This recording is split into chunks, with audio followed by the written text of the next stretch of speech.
It's Ricky Moshville Times here once again. Now we are here with a band that travelled quite a bit to get to Scotland, but I know that they've lived here for a wee while. They are Murder Worship. They hail from Brazil, who obviously have deep-rooted seeds in the metal scene, all the way back to Sepultura and the likes. But more today is Scarnium. I love Scarnium. Shout out to you, Eddie Lopez, as well, for Vorkok, for thrash. But these guys, for one reason or another, they find themselves up in Scotland, they find themselves up in Edinburgh, but we're here for Glasgow Dead of Winterfest. We have Murder Worship. You guys played. There's always a band that just stands out, that surprised us. Last year, for Sean and I, it was Trenchfoot.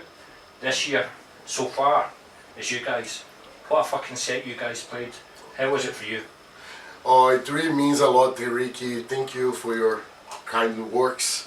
So yeah, it means a lot because we've been working hard since I decided restarting Murder Worship. I had struggling to find the members, honestly. Yeah. But like, because when is we it moved, your attitude or no, you're the moody one in the band?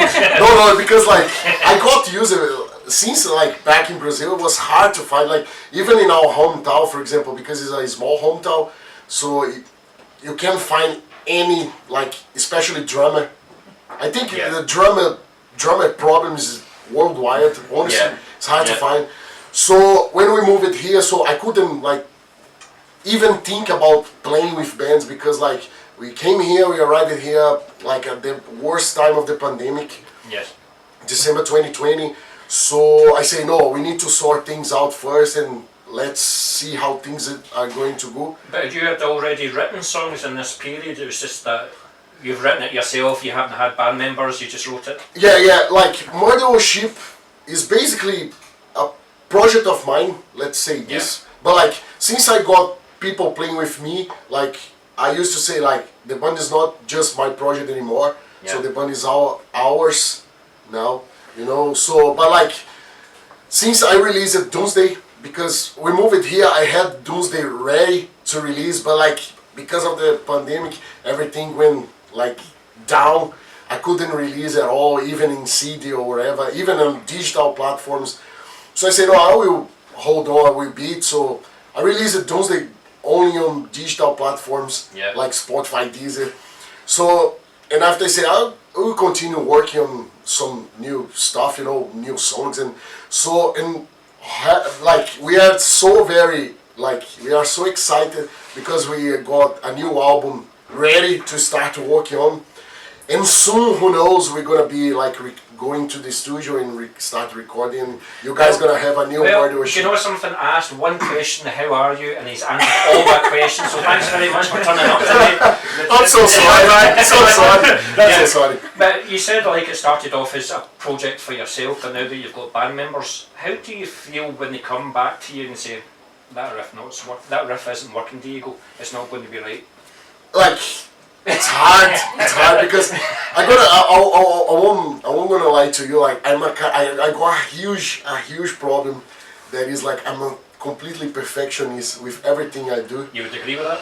Yeah, yes. Like so very tough, like like you play minimal different, like no, you have to play exactly how I remember it's a funny thing, like it's a funny fact because when we started rehearsing, like I was so desperate because I wanted so bad to restart Murder Worship. I say, yeah, let's do a try. So I tab all the guitar tabs on the Guitar Pro, so make it easier for the guys. Yeah.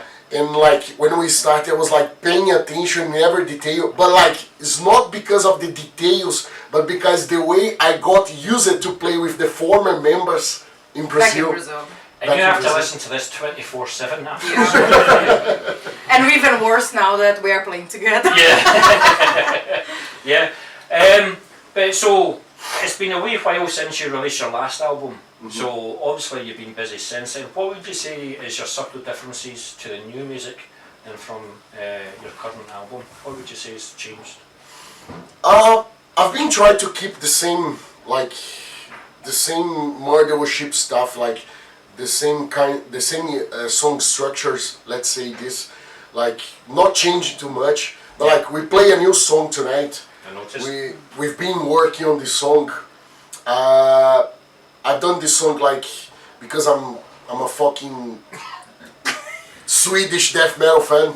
If you ask me Always about good, my book, always good. like if you ask me, for example, what do you prefer? Like, are you American death metal or are you Swedish death metal? I would say Swedish. I know the American death metal scene is I fucking like them, amazing. ladies and gentlemen, I like them. But like, yeah, I say Unleashed is one of my favorite bands. So I say like, I want to do a song in homage of all the Swedish death metal scene. And like, unfortunately, we had Fredrik Lindgren, Yeah. one of the former Unleashed members that just passed away. So I say I'm gonna dedicate this song for all the Swedish maniacs and everyone that's enjoyed Swedish death metal scene. And it went down a storm as So well. yeah, it went well. Honestly, I got happy about the song. You know, people like were screaming, were doing mosh pits. That's It it. was fucking great. Yeah, fucking great. yeah. So how was it for you behind the kit? Was it like warm and sweaty? Yeah, a little bit. So basically, most of the songs is like they are very fast. You can notice when the singer and the guitar rise the part of the drums. Yeah. So Because Diego wrote they don't everything. care. They don't care about the drummer. They just care about the song. It's like, you can notice it. Did you ever think about joining a death doom band rather than? I would think about it. I would think twice now. Yeah. But But how easy or difficult was it to find your extra members? So the thing was like, when I started, I met Marcel, and like I went to his place one day, and we started talk about guitars, and we started playing together. It was like, fucking hell, man! I didn't know you were a guitarist. So yeah, you played very well. You were a good player. Didn't know you were a guitarist, but you've got 10 guitars and you live in the world. Just 1,000. So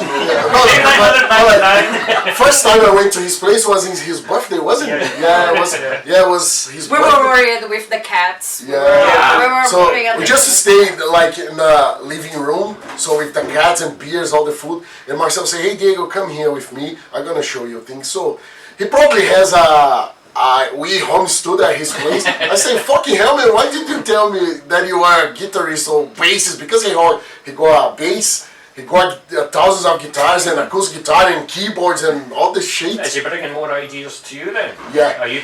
So you might have written 100% of your music, but now you're writing 70%, 60% of the music? So like, as I say, I start like writing all the songs for the new album, but like I just done the structures. I got all the songs ready basically, but like in a hallway, you know, with no arrangements yet, with no harmonies or whatever. So we were speaking about that, and I want Marcel, even Jorge, because he plays guitar and bass as well. I want both, and even Anna, I want her, everyone to. He never mentioned me, so no. That's because sometimes she's a bit lazy. I need to be hard We're on being her. personal in an interview, by the way. We're not being personal. But do you know what is the thing? Sometimes, like when it's midnight and I'm ready Yeah. to bed, and he's like, "Oh, let's work on this riff," and I was like, "Fuck off." I've just got two questions for you then. When can we expect new material, and what other gigs do you have lined up for the rest of the year? So, the new album, I want to do something like very solid, but keeping the main influences of the band. Yeah. You know, and we don't know. We're gonna see now about to book us more gigs. Yeah. I got some plans to play in whole UK Yeah.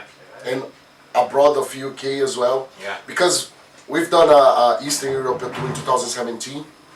So, and we want to go back there to the place we played because we got a lot of friends there.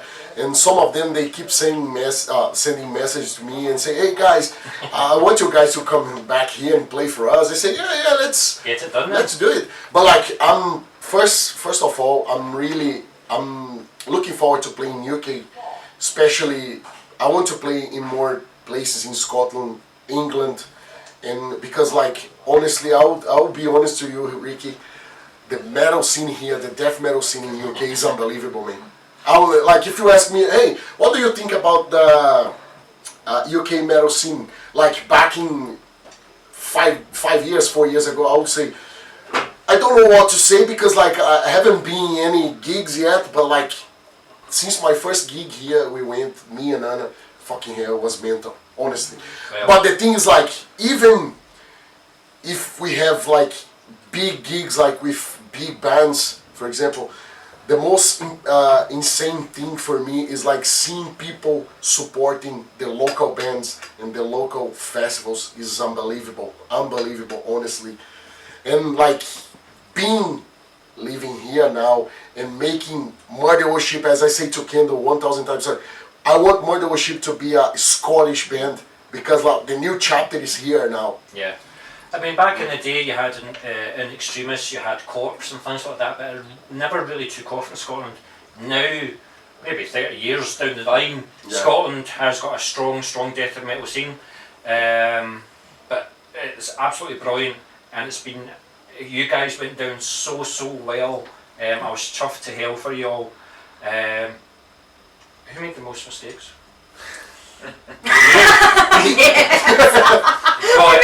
I got to hear all my mistakes. He was shitting himself there, but you went first, so he give it to you. Honestly, I'll be honest, I can't blame her because I've done shit as fuck on that stage. But it happens because I say to everyone, like, I'm out of the shape to play live. It's been like 5 years I haven't played with Murder Worship live. Playing and singing, like, I'm playing bass and Brain Bath. I'm having a fucking great time with them. But like, I've been not singing like for a long time.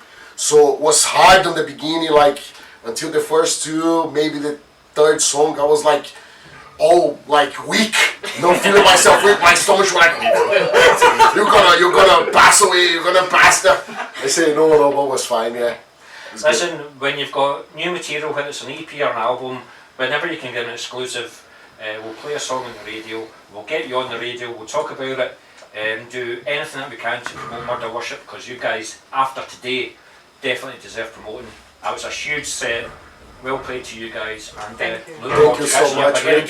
Thank you for your It's gonna support. be a honor for us, like have you supporting Murder Worship. You are a fucking awesome person. Don't you make me cry again. Cheers guys, thank you. Cheers. Thank you. Thank you. Obrigado. Obrigado.